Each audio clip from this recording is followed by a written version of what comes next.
네, 지금 초대 교회 지도자, 즉 교구에 관한 연구를 하고 있죠. 초대 교회 지도자인 교구들, 그들은 사도들의 뒤를 이어서 이제 교회 건설과 교리 발달에 크게 활약해서 교회사에 중요한 영향력을 남긴 지도자를 말했죠. 시대에 따라서 세 가지로 말씀드렸었죠. 사도적 교회 지도자, 그리고 니케아 회의 이전의 지도자, 그리고 니케아 회의 이후의 지도자, 이 세 가지로 분류한다고 했었는데, 이제 그분한테 가장 먼저 사도적 교회 지도자에 관해서 여러분과 함께 지금 말씀드리고 있는 것입니다. 자, 제1항 사도적 교회의 지도자, 즉 속칭 속사도라고 말하죠, 우리가.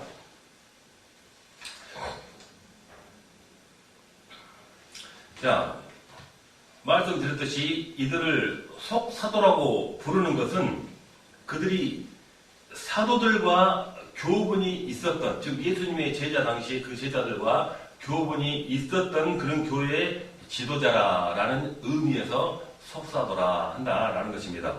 그러나 그들 모두가 반드시 사도들과 다 모두 접촉했었다는 것은 아니죠.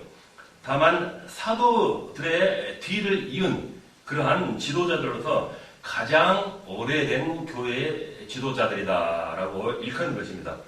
자, 그들 중에는 이름과 함께 글들이 전해져 오는 사람도 있고, 글은 있지만은 이름이 전해져 오지 않는 그런 경우도 있는 것입니다. 자, 그런데 이들 사도적 교회 지도자들이 개종 이전에는 어떤 교육을 받았고 무엇을 했던 사람인가에 대해서는 알 길은 없습니다. 이들이 남긴 글 모두 합쳐도 어떻게 보면은 신약성경에 반도 되지 않는다라는 것이죠. 자, 그런데 이들의 글을 보면은 주님을 영접한 뒤에 이렇게 변화되는 삶을 살았고 영광스러운 최후를 마친 것을 우리가 볼 수가 있는 것입니다. 자, 그리고 이들 글의 내용이 지금 목회적 동기에서 기록되기는 했으나 사도들의 사상과, 즉 사도들의 사상과는 배치되는 윤리적이고 율법적인 것을 강조했다는 것입니다. 자, 그래서 이들의 시대적, 그 당시 윤리적 어떤 그 상황이 계속적 경향이나 어떤 그런 성격을 말씀드린 거겠죠. 그 상황에 대한 초점의 강조가 돼 있어가지고 신약교회의 어떤 진정한 어떤 복음에서 변질되는 시점이 되기도 했다라는 것입니다.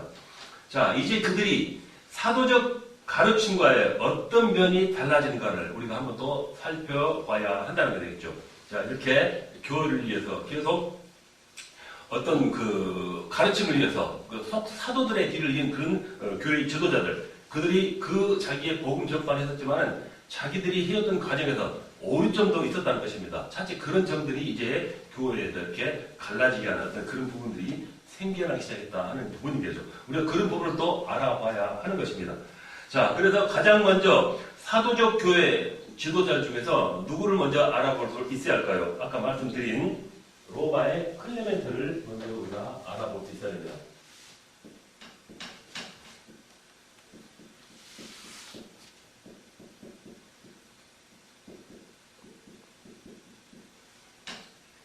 자, 속사도들 중에는 가장 먼저 우리가 알아봐야 할 인물, 로마의 클레멘트. 자, 빌립보서 4장 3절에 나오는 클레멘트가 이 사람이 아닌가 하는 추측도 할 수가 있습니다. 자, 그는 주후 92년에서 101년까지 로마 교회의 장로였습니다. 그러니까 사도 요한이 반모섬에 유배를 당해 있는 동안 이 클레멘트는 로마 교회에서 일을 했었다라는 것입니다. 그가 고린도 교회에 보낸 2장의 편지가 전해지고 있습니다. 그 편지의 내용은 고린도 교인들이 질문한 것에 대한 것을 답변하는 형태의 서신이었고, 그 내용은 교회의 분쟁을 치료하는 길과 또 그런 길은 사랑과 또 겸손으로 그리스도를 본받아서 지도자들, 즉 지도자를 장로나 집사를 되겠죠. 그 당시에 그들에게 순종하라 이렇게 말하자는 내용이라는 것입니다. 그러면서 감독 장로는 구약의 제사장처럼 평신도와는 다르다라는 것을 말했다는 것입니다. 자, 여기서 우리는 이 클레멘트가 목회적 관심에서 지도자들에게 순종할 것을 권면하는 중에 감독을 구약의 제사장과 같다라고 또 말을 하는 것입니다. 자, 이런 부분을 보게 되는데 그는 실제로 야고보서, 베드로전서, 히브리서 등을 많이 인용했고 바울 서신은 알고 있으면서도 별로 사용하지 않은 어떤 그런 가르침을 했다라는 것입니다. 그것은 그 가르침은 이 클레멘트가 사도 바울이 주장하는 어떤 그런 믿음으로 구원받는 것보다는 율법적으로 구원을 해석하고 그 부분을 동경하는 것을 보여주고 있으므로 우리가 판단이 되는 것입니다. 이것은 지극히 작은 문제일 것 같지만 어떻게 차츰 우리가 간과해 버릴 수 있는 내용일지도 모릅니다. 그러나 이 같은 초기 속사도들 그리고 사도적 교회 지도자들의 이런 사소한 영향은 그 뒤로 엄청난 더 큰 문제들을 가져오게 된다는 것입니다. 자, 클레멘트는 이러한 가르침으로서 자기의 어떤 지도적인 성격을 나타내고 자기 사명을 해왔다라는 것을 알아봤습니다. 자, 두 번째는 이그나티우스죠.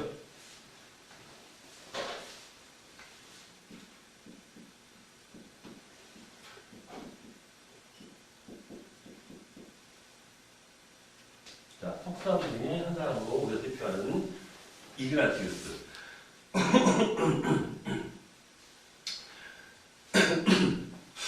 자, 이 이그나티우스라고 하는 이 속사도는 안디옥 교회 감독으로 봉직하다가 트라이안 황제 때 우리 로마가 초대교회에서 기독교인들이 많이 박해를 가했던 로마 황제들을 열거하면서 그들이 어떤 그런 박해를 했다는 것을 우리가 저번 시간에 한번 살펴보았었죠. 그 트라이안 황제 때 로마의 대형 극장에서 맹수의 밥으로 순교를 했습니다. 자, 이 이그나티우스는 안디옥 교회 그 감독으로 재직 시 그를 체포하려는, 그를 잡으려는 그 로마 군인들을 피해서 잠시 피신했었습니다.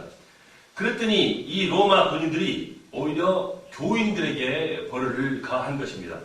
자, 참다 못해 그것을 바라보던 이 이그나티우스는 자기가 숨어있던 곳에 나와서 자수를 하고 순교를 당하기를 원하는 것입니다.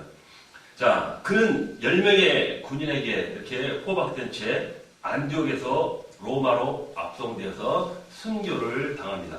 자, 그가 압송되어 가는 동안에 이렇게 쓴 7통의 편지가 오늘까지 전해져 내려오고 있습니다. 그 편지는 서머나에서 에베소, 마그네시아, 트랄레 그리고 로마 교회에다 보낸 편지였으며 드로아에서 쓴 것은 빌라델피아 교회, 이렇게 서머나 교회 그리고 폴리캅에게 보낸 편지의 내용으로 되어 있는 것입니다.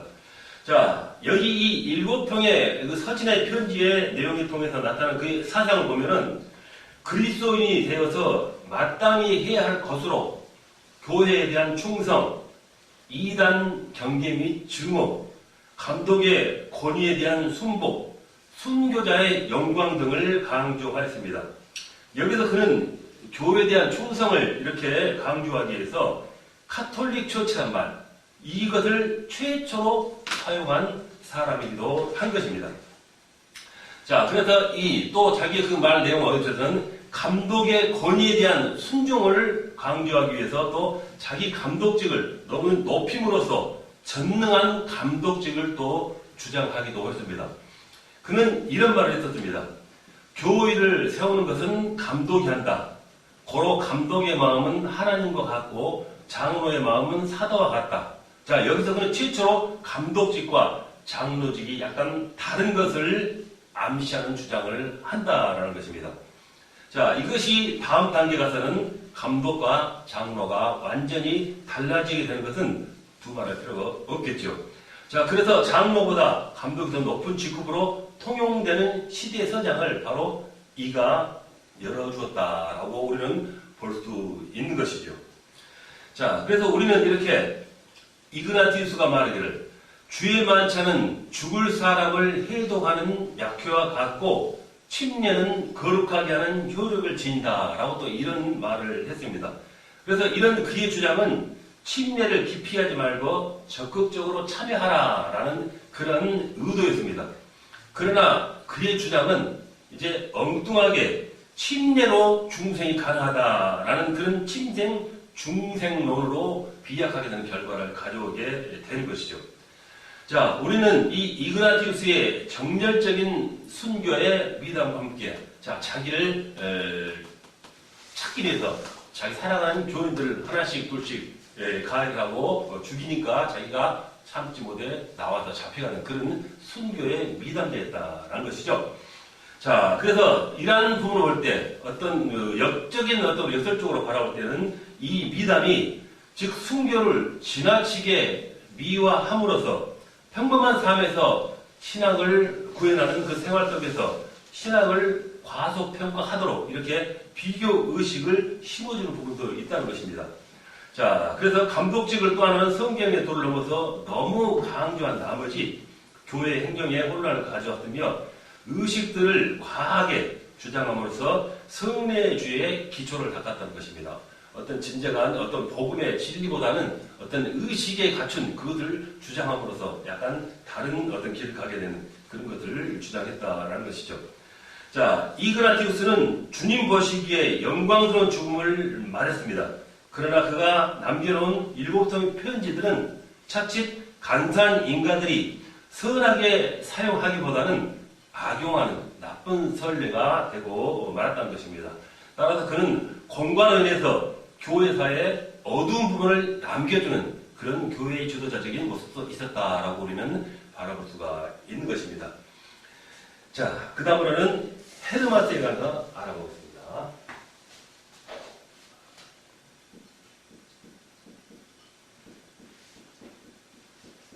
자, 속사도들의 대표적인 인물들, 로마의 클레멘트, 그리고 이그나티우스, 방금 말씀드린 헤르마스입니다. 자, 이 헤르마스는 어떠한 인물인가요? 자, 로마서 16장 14절에 나오는 허메가 이 사람이 아닌가 싶다라고 말들 합니다. 그래서 헤르마스는 바울의 연하 친구이며 로마의 파피어스 감독의 형제라고 전해져 오고 있습니다. 이 사람은 불행한 가정 출신으로서 한때 노예로 고생을 하다가 로마의 기독교인 로다라는 여인의 가정에 팔려온 후에 복음을 듣고 개종했다라고 전해지죠. 이 헤르마스가 쓴 목양자라는 그 책에 전해져 온 내용을 보면은 그것을 알 수 있는 것입니다. 그것은 목양자의 내용은 5개의 환상, 그리고 12계명, 10비유 등이 수록되어 있습니다. 그래서 그의 작품에 나타난 이러한 그런 사상을 보면은 다니엘부터 계시록까지 말세에 대한 설명과 그리고 또 도덕적인 계율의 삶을 살아간다라는 것을 강조한 내용이죠. 자, 그래서 전체적으로 보면은 율법주의적으로 공로의 신앙을 강조했습니다. 그래서 구원은 하나님의 은혜에 의한 그런 믿음보다는 교회의 의무 준수와 도덕적으로 공력적인 생활을 오히려 강조한 것입니다. 그리고 특별히 10비유 중에서 천국과 지옥 사이에 중간 지대가 존재하는 것처럼 설명함으로써 훗날에 여러 개의 교리를 만드는 기초가 되는 그런 부분도 있다는 것입니다. 자, 또 침례를 대단히 중요시하였습니다. 그래서 교회가 그리스도 위에 세워졌을 뿐만 아니라 침례수 위에도 세웠다 이런 말까지 했다는 것입니다. 그뿐만 아니라 사람이 재혼이 가능한 것처럼 회개도 재회개가 가능하다 또 이런 말을 한다라는 것입니다. 자, 그래서 그의 사상은 이교도적이라고 많은 비난을 받기도 했습니다. 자, 이렇게 사도의 가르침과는 너무 동떨어진 이런 주장을 한 것들이 어떻게 보면은 사소한 것 같지만 이 당시에 와서 신약교회를 타락하게 만든 그런 시발점이 됐다라고 우리는 해석을 하고 있습니다. 자, 네 번째로는 폴리감에 대해서 한번 알아보겠습니다.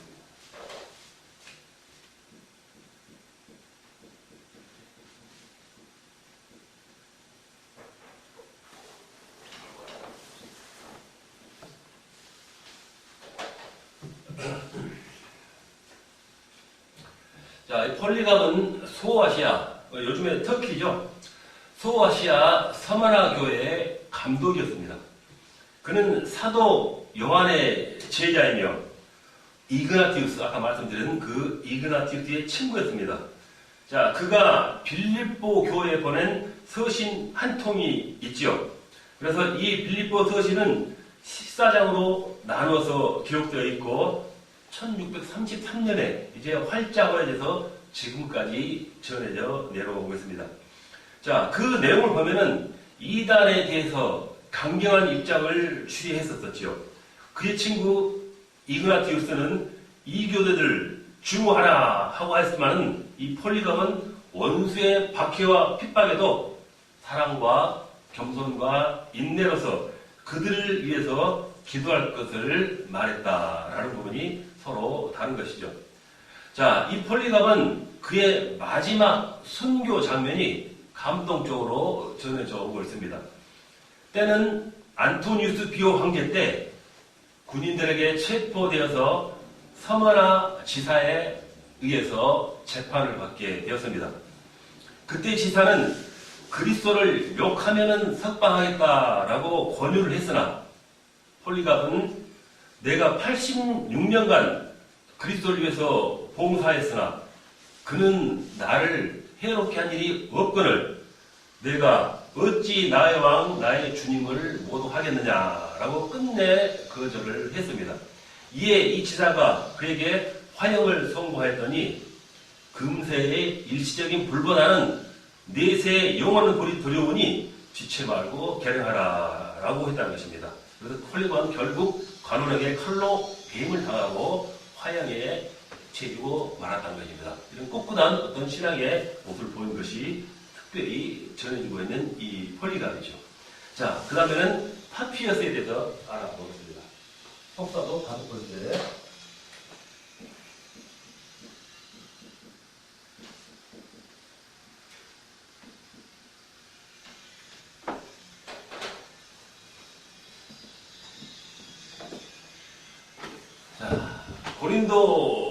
아니다. 자, 골로새서 4장 13절에 나오는 히에라볼리 교회 감독이었던 파피어스는 요한의 제자입니다. 전설에 의하면은 그는 버가모에서 순교했다라고 전해지죠. 자, 그는 사도들과 그리고 그의 제자들의 구절을 모아서 5권으로 된 주님의 가르침에 대한 설명이라는 책을 썼습니다. 자, 그가 쓴 책은 지금 전해져 오고 있지는 않지만은 그의 글을 인용한 아까 말씀드린 그 이레니우스 글과 그리고 역사가 유세비우스의 책에 그 내용이 전해져 내려오고 있습니다. 그래서 이 파피어스 글이 유세비우스에 전해짐으로써 인용됨으로써 역사적 고찰에 많은 도움이 되고 있습니다. 그래서 이 파피어스의 사상은 초대교회와 2세기 교회가 전반적으로 천년 왕국에 대한 강한 신앙을 갖고 있었음을 바로 이 파피어스의 어떤 그런 내용에서 기록에서 우리가 찾아볼 수 있는 것입니다. 자, 파피어스에 대해서 우리가 한번 잠깐 알아봤습니다. 자, 그 다음에는 6번째로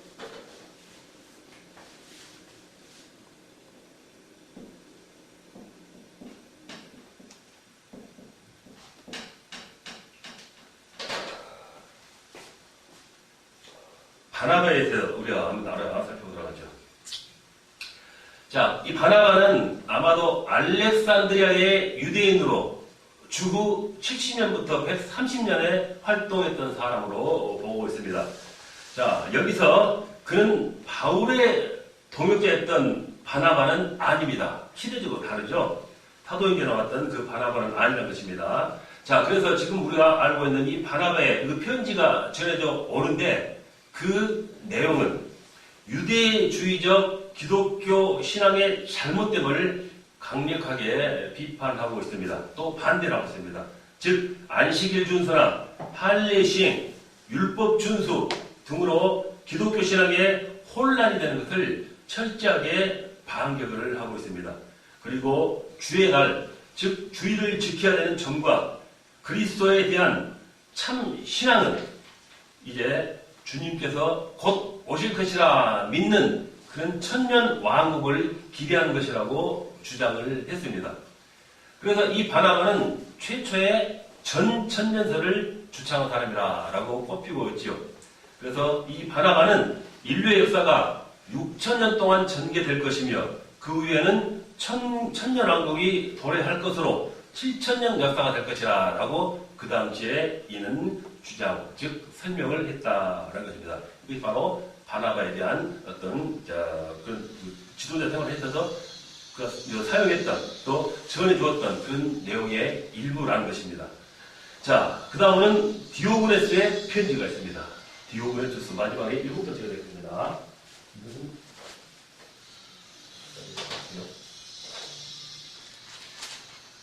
위에 어떤 1하고 6하고는 약간 다른 내용이 되겠죠?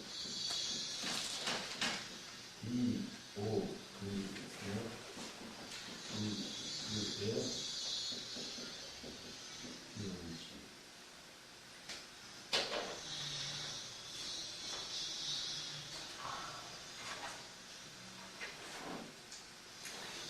7. 자, 초대교회자 속사례가 나오죠. 자, 마지막 한 7항이 되겠습니다.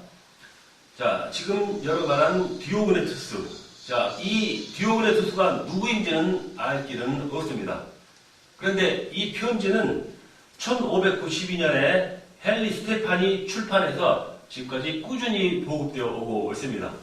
자, 이 편지는 전체가 12장으로 된 것으로서 기독교의 진리를 이교도 철인에게, 즉 이교들의 철학자들에게 소개하는 내용으로 되어 있습니다. 자, 그 내용을 살펴보면 1장부터 2장에는 서론 후에 기독교의 교리 및 예배를 헬라 종교와 유대의 것과 비교해서 이방인들의 어리석음을 지적하고 있습니다. 그리고 3장, 4장에는 유대인의 여러 가지 의식과 미신적인 요소를 배격하는 내용입니다. 자, 그리고 5장, 6장에서는 기독교의 산 진리를 나타내고 있습니다. 그리고 7장에는 그리스도의 재림을 소개하고 있죠. 그리고 8장, 그리고 10장에는 그리스도의 오심의 목적과 성도의 축복을 소개하고 있습니다. 그리고 11장, 12장에는 낙원에 이르는 열쇠로 믿음을 소개하고 있는 내용입니다. 자, 이 편지에는 구약의 내용에 대한 것은 인용이 별로 없고 이렇게 사도들의 건전한 신앙을 그대로 표현하고 있습니다. 뿐만 아니라 그 신앙의 깊이와 폭에 있어서 그 유래를 찾기가 둔다는 것입니다. 그는 기독교인들이 역사적으로 어떻게 생존했던가를 고린도후서, 로마서, 요한복음, 빌립보서, 에베소서, 베드로전서, 고린도후서 등을 인용해서 바울의 신학의 건전함과 그리고 다른 사도들의 신앙을 그대로 설명하고 있는 내용인 것입니다. 자, 그는 성경뿐만이 아니라 헬라 철학에도 해박한 것으로 드러납니다. 그래서 헬라 철인들이 신을 불 혹은 물이라고 하는 것을 비판했고 하나님을 잘 설명함으로써 이교 철학에 큰 변증을 했다는 것입니다. 이 편지의 절정은 이제 9장 속에 담겨져 있습니다. 여기서 그는 우리의 죄악과 그리고 하나님의 은총에 대해서 감사한다. 하나님께서 그의 아들을 세상에 보내실 때 폭군적 지배와 그리고 두려움과 공포로 다스리지 않고 겸손과 온유를 가진 한 임금이 그의 사랑하는 아들을 피 끓는 마음으로 애절하게 보낸 것과 같이 보내셨다라고 전하는 것입니다. 자, 그리고 하나님께서 우리가 쾌락과 유괴에 사로잡혀 있을 것을 길이 참으신 것은 우리의 죄에 무관심해서가 아니라 오히려 하나님께서 얼마나 오래 참으신가를 나타내기 위함이었다라고 말하고 있는 것입니다. 자, 신앙을 얻기 위해서는 하나님 아버지를 잘 알아야 하고 그를 본받아야 하지요. 하나님을 본받는 자는 남을 지배하는 자가 아니요 오히려 이웃의 짐을 지며 약한 자를 돕는 것이라 라고 이렇게 표현하고 있는 내용이라는 것입니다. 자, 이렇게 지금 디오그네투스의 표현지에 대해서 한번 알아봤습니다. 자, 초대교회 지도자의 교부죠. 교부 내용 중에서 1항 사도적 교회 지도자, 속칭 속사도에 대해서 알아봤습니다. 가장 세 가지 분류인데 가장 첫 번째 분류인 속사들의 지도자들을 말하는 것이죠. 방금 나이란 인물들이 그 당시에 활약했던 인물들이 되겠습니다. 두 번째 구분은 니케와 이전의 교회 지도자라고 했었죠.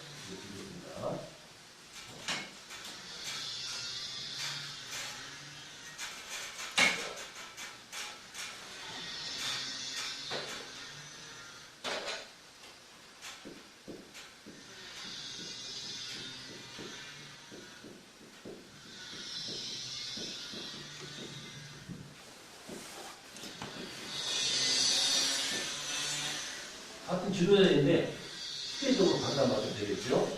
다른 인물을 나아갈 수 있는 그런 내용이 되겠습니다.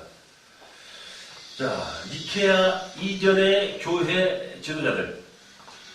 자, 니케아 이전 교회 지도자들은 변증가, 헬라 교회 지도자, 라틴 교회 지도자로 또 분류가 됩니다. 변증가, 헬라 교회 지도자, 라틴 교회 지도자로 본다. 자, 변증가가 뭘까요? 우리가 많이 하죠. 변증. 자, 우리 변증가는 쉽게 말해서 우리 기독교가 생기고 나서, 초대교회 생기고 나서 복음을 전파하며 퍼져나갈 때 반대파로부터 아니면 로마 세력로부터 굉장한 압박과 방해를 받죠. 박해하고 피해를 받기 때문에 우리 기독교에 대한 정통성과 진리의 기독교의 아니면 원리 아니면은 기독교의 복음성 진성 그런 것을 나타내기 위해서 바로 황제들이나 아니면 제가 억압했던 그 대상들에 대해서 기독교를 변론하고 증거하는 그런 사람들을 우리가 변증가라고 말하는 것입니다. 자, 변증가 그리고 헬라 교회 지도자, 라틴 교회 지도자로 분류된다는 것입니다. 가장 먼저 변증가에 대해서 한번 알아보도록 하겠습니다.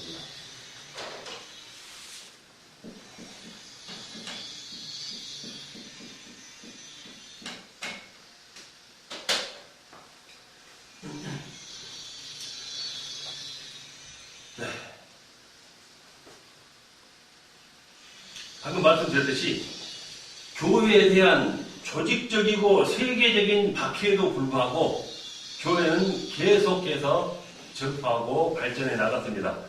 자, 교회를 핍박하는 주제는 당시 로마의 황제들이었고 또 시민들의 여론을 조성하는 이들은 이교도이나 또 그런 철인들, 철학자들이라는 것입니다. 이들이 바로 기독교를 박해한다는 것이죠.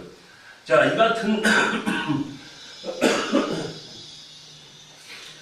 같은 공격 앞에서 기독교는 계속 당하고 있을 수만은 없었습니다. 이에 그들의 공격을 이론적으로 반격하거나 변호하는 교회 지도자들을 변증하라 한다는 것입니다. 방금 말씀드린 내용을 거듭해서 말씀드린 내용이죠.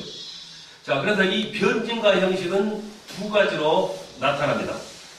하나는 변증에 글을 써서 황제나 고위 관리에 바침으로써 그들이 기독교를 좀 더 자세히 알고 오해가 풀리기를 바라는 동기에서 뜬 것이고, 다른 하나는 기독교 사상을 비방하는 이교의 철학자들, 철인들에게 기독교와 이교 철학을 비교하면서 보여줌으로써 기독교의 우월성을 증명하는 그런 글이었다는 것입니다. 이렇게 두 가지의 변증의 모습을 우리가 바라볼 수 있습니다.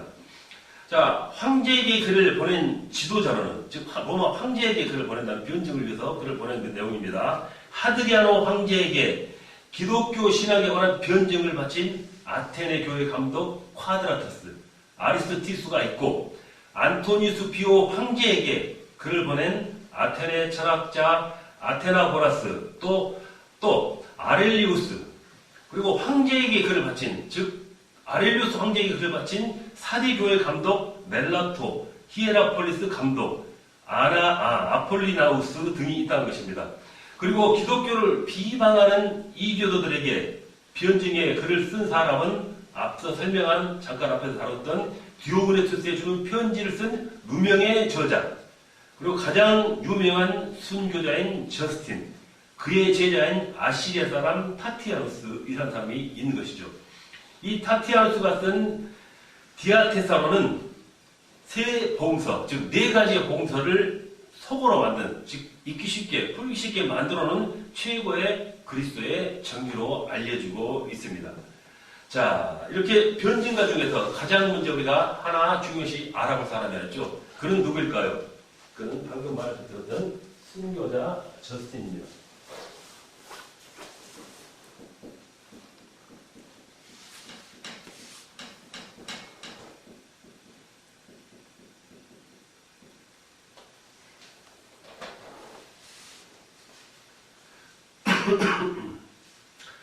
자, 지금 말씀드린 이 저스틴은 사마리아의 수가 세겜에서 출생했습니다.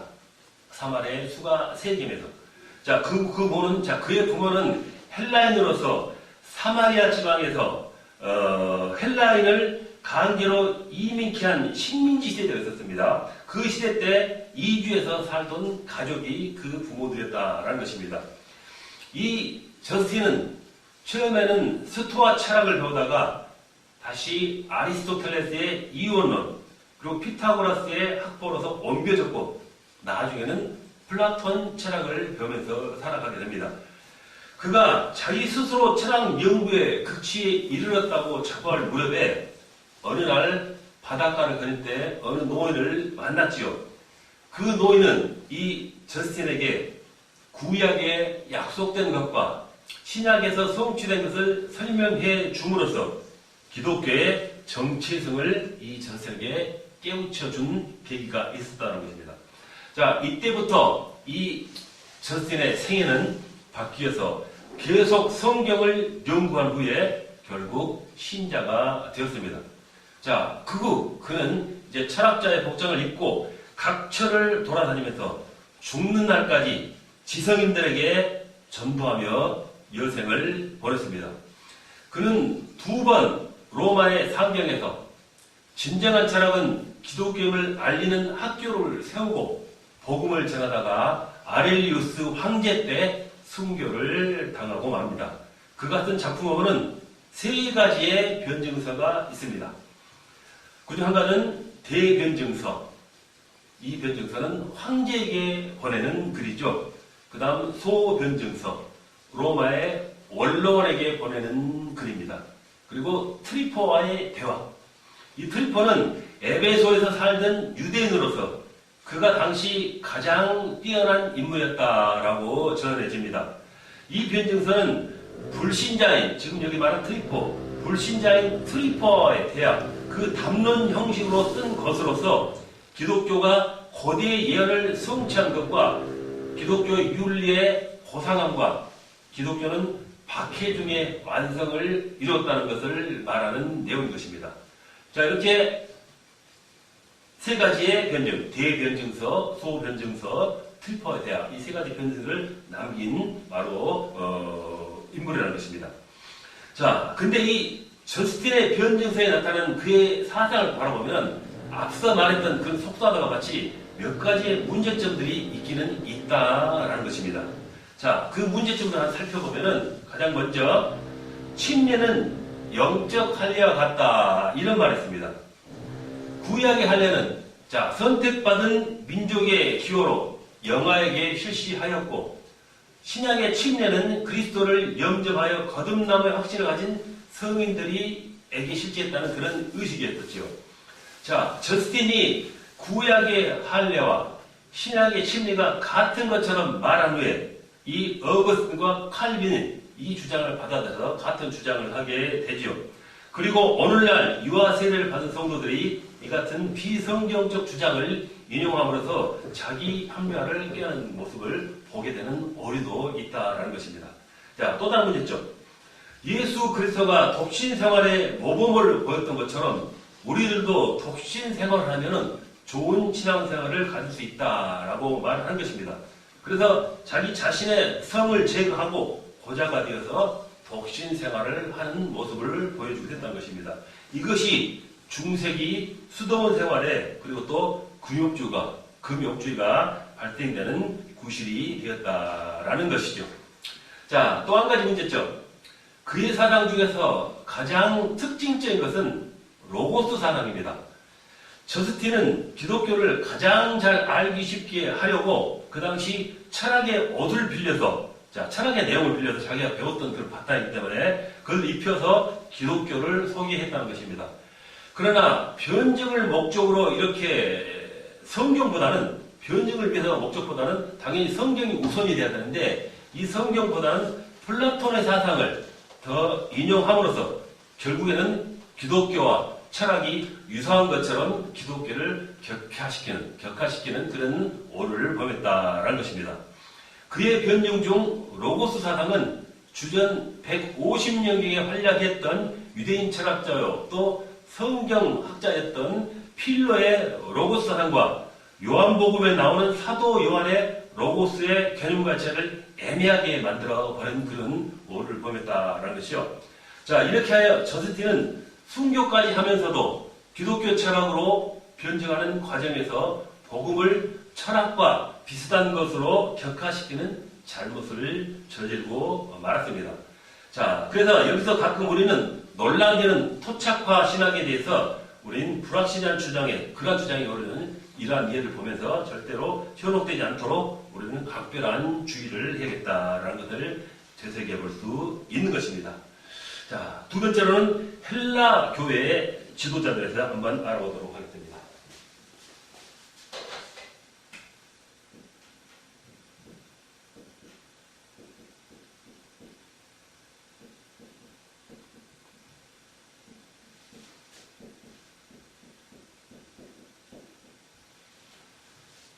자, 니케아 이전의 교회 지도자 중에서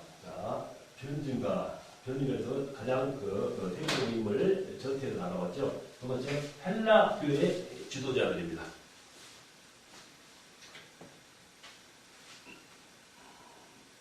자, 방금 앞서 변증가의 시대에 대해서 말씀드렸었죠. 자, 그래서 그 이제 변증가 시대는 이제 끝나고 신학을 건설하는 시대에 접어들게 됩니다. 이 무렵에는 지역과 이제 언어에 살면서 헬라 교회 지도자들 그리고 라틴 교회 지도자들로 분리가 됩니다. 자, 그래서 헬라 교회 지도자들 중에서도 또 여기서 두 파로 갈라지게 되죠. 첫째는 소아시아파, 사도 요한의 뒤를 이은 사람들로 성경주의를 표방하며 사색이나 철학보다는 단순한 신앙을 강조했습니다. 대표자는 이레니우스와 히폴리투스가 있습니다. 자, 둘째로는 알렉산드리아파. 이 사람들은 헬라의 영향을 많이 받아서 고전 철학을 이용해가지고 신학을 연구하려 했습니다. 대표자로서는 클레멘트와 오리겐이 있습니다. 자, 이레니우스에 대해서 우리가 잠깐 살펴보려 하는데 이 이레니우스의 내용이 좀 깁니다. 그러니까 도중에 이렇게 끝을 내게 됨으로써 시간이 조금 남았지만 여기서 오늘 강의를 마치도록 하고 다음 시간에 후반부를 이어가도록 하겠습니다. 자, 기도드리겠습니다. 하나님 아버지 감사합니다. 오늘도 이렇게 우리를 인도하셔서 하나님의 또 가르침과 하나님의 섭리에 대해서 깨닫게 해주심을 감사드립니다.